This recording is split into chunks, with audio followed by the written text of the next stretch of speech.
La vida de Jesús tuvo dos fines principales. El primero y el más importante fue reconciliar al hombre con Dios. Jesús hace accesible la salvación. En otras palabras, pasamos de un modelo basado en el cumplimiento de la ley de Moisés para adoptar un nuevo modelo basado en la gracia de Dios. Y esa gracia se nos es dada por medio de la obra completada del ministerio de Cristo en la tierra. Y en segundo lugar, el ministerio de Cristo tuvo el fin de sentar las bases doctrinales para su nuevo pueblo, la iglesia. Así que mediante sus enseñanzas, Cristo nos deja el modelo establecido de cómo la iglesia va a actuar. Recuerde que a estas alturas de la historia, Dios había establecido pacto con Israel. A lo largo del Antiguo Testamento usted va a ver que Dios interactúa con Israel en particular, pero a través de Cristo está sentando las bases para este nuevo pueblo que es mucho más amplio, mucho más inclusivo, porque nos concierne a todos nosotros, gentiles y judíos. Y este nuevo pueblo, la iglesia, se compone de todo aquel ser humano que creyera en Cristo y lo reconociera como su Señor y Salvador. Por lo tanto, cada uno de los hechos relatados a lo largo de los 4 evangelios, entiéndase, Mateo, Marcos, Lucas y Juan, son centrales para la iglesia. Ahora bien, en el video anterior que usted puede observar aquí, Jesús estaba de frente a una cueva que había sido convertida en una tumba para un hombre llamado Lázaro. Ocurrió algo que, a no ser por la intervención del dador de la vida hecho carne, hubiese sido imposible. Aquel hombre muerto se levantó y con sus propias fuerzas sale, todavía amarrado, todavía vendado, pero con vida. Y Cristo ordena a la gente a que le desatasen y lo dejaran ir. Amado, pero es que esa imagen delinea exactamente lo que es la iglesia.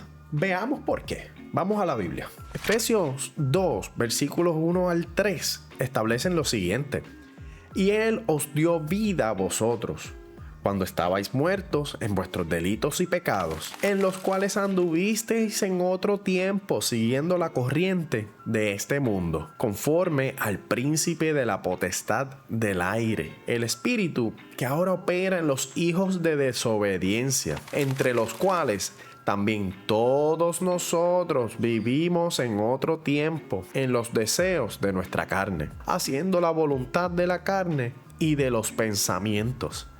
Y éramos por naturaleza hijos de ira, lo mismo que los demás. Así que las escrituras aquí establecen el primer principio, que la humanidad estaba irreversiblemente muerta, muy similar a Lázaro, porque es que, amado, el pecado es muerte.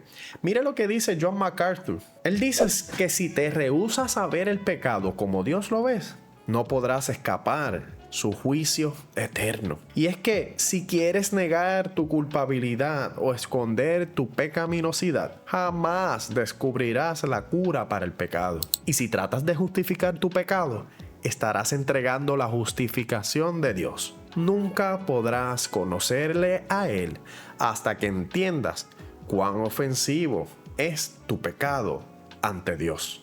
Y pueden parecer muy fuertes estas expresiones del pastor MacArthur, pero es muy cierto, amado. Hasta tanto usted no reconozca la condición del pecado en la que usted se encuentra y la que yo me encontré en algún momento, amado, no podremos apreciar verdaderamente el valor tan grande que tiene el sacrificio de Jesucristo en aquella cruz. Por eso, tenemos que ir a la Escritura con esa humildad, porque la realidad es la siguiente: la paga del pecado es muerte.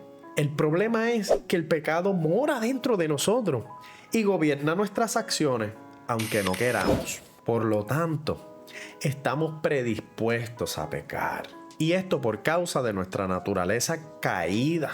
O más bien lo que Pablo también llama en Romanos 7, la ley del pecado. Y la carne sirve a esa ley del pecado, lo que significa que estamos condenados todos a devengar el salario del pecado, la muerte. Y amado, eso a su vez lo que significa es que 100% de la humanidad está muerta. Está bien muerta, como Lázaro en aquella tumba.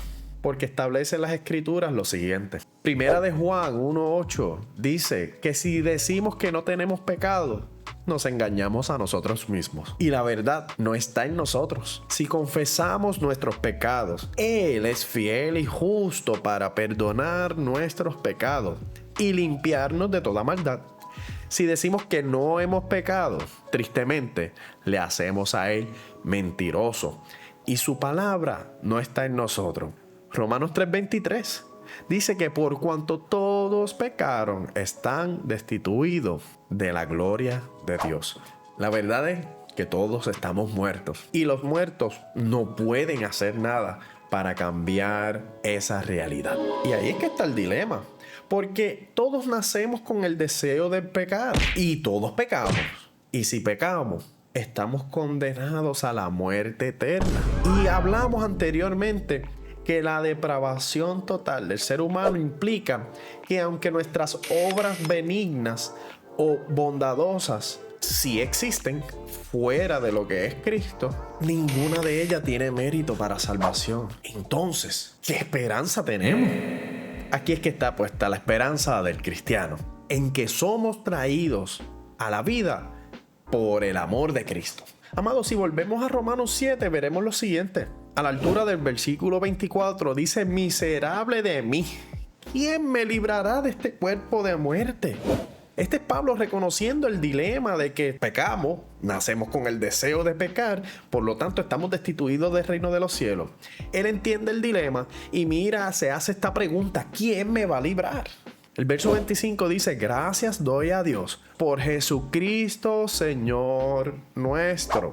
Allí está la contestación, amado. Nuestra esperanza está en Jesucristo nuestro Señor. Seguimos leyendo. El capítulo 8, versículo 1. Ahora pues, ninguna condenación hay para los que están en Cristo Jesús, los que no andan conforme a la carne, sino conforme al Espíritu. Y si tomamos un momento para regresar a Efesios 2, donde inicialmente nos anclamos, veremos lo siguiente a la altura del versículo 4. Miren: pero Dios, que es rico en misericordia, por su gran amor con que nos amó, aun estando nosotros muertos en pecado, nos dio vida juntamente con Cristo y juntamente con Él nos resucitó. Y asimismo nos hizo sentar en los lugares celestiales con Cristo Jesús, para mostrar en los siglos venideros las abundantes riquezas de su gracia en su bondad para con nosotros a través de Cristo Jesús. Somos vivificados por ese amor, amado. Y recuerden lo que dice Romanos 5:8, que de hecho ese es mi versículo favorito en todas las escrituras. Mire lo que dice: mas Dios muestra su amor para con nosotros, en que siendo aún pecadores, Cristo murió por nosotros. Amado, porque es que tal como Lázaro, nosotros estábamos muertos, sí, pero antes de tan siquiera saber que estábamos muertos, antes de nosotros entrar en ese entendimiento, ya Cristo nos amaba. Y por causa de ese gran amor, Él llega aún 4 días después, aun cuando la tradición dice que no hay esperanza. Cristo llega movido por ese gran amor por nosotros, se para frente a nuestra tumba, nos llama por nombre y nos manda a salir fuera. ¿Fuera de qué? Fuera del pecado, fuera de la tristeza, fuera de la depresión, fuera de la ansiedad. Nos llama fuera para que pasemos a la vida eterna por medio de Él. Y amado, este es el tercer principio, que estábamos lejos, pero Él se nos acerca a nosotros. Seguimos en Efesios 2, ahora a la altura del versículo 11. Dice: por tanto, acordaos de que en otro tiempo vosotros, los gentiles, en cuanto a la carne, erais llamados incircuncisión, por la llamada circuncisión hecha con manos en la carne. En aquel tiempo estabais sin Cristo, alejados de la ciudadanía de Israel y ajenos a los pactos de la promesa, sin esperanza y sin Dios en el mundo. Amado, recuerden, el antiguo pacto era con Israel, pero por medio de Cristo se extiende al resto del mundo. Verso 13 dice, pero ahora en Cristo Jesús, ustedes que en otro tiempo estaban lejos, habéis sido hechos cercanos por la sangre de Cristo, porque Él es nuestra paz, que de ambos pueblos hizo uno, derribando la pared intermedia de separación, aboliendo en su carne las enemistades, la ley de los mandamientos expresado en ordenanzas, para crear en sí mismo de los dos un solo y nuevo hombre, haciendo la paz, y mediante la cruz reconciliar con Dios a ambos en un solo cuerpo, matando en ella las enemistades.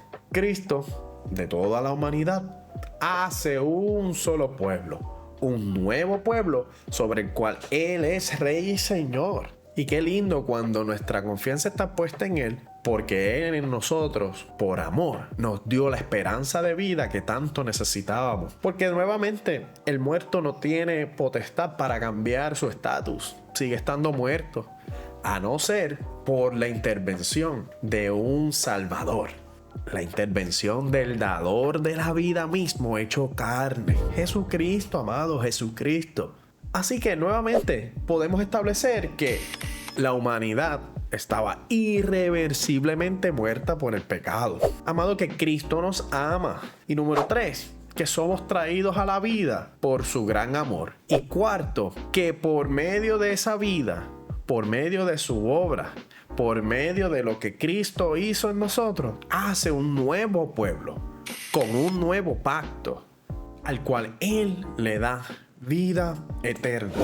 Pero pregunto, ¿qué relevancia tiene esto para la iglesia de hoy?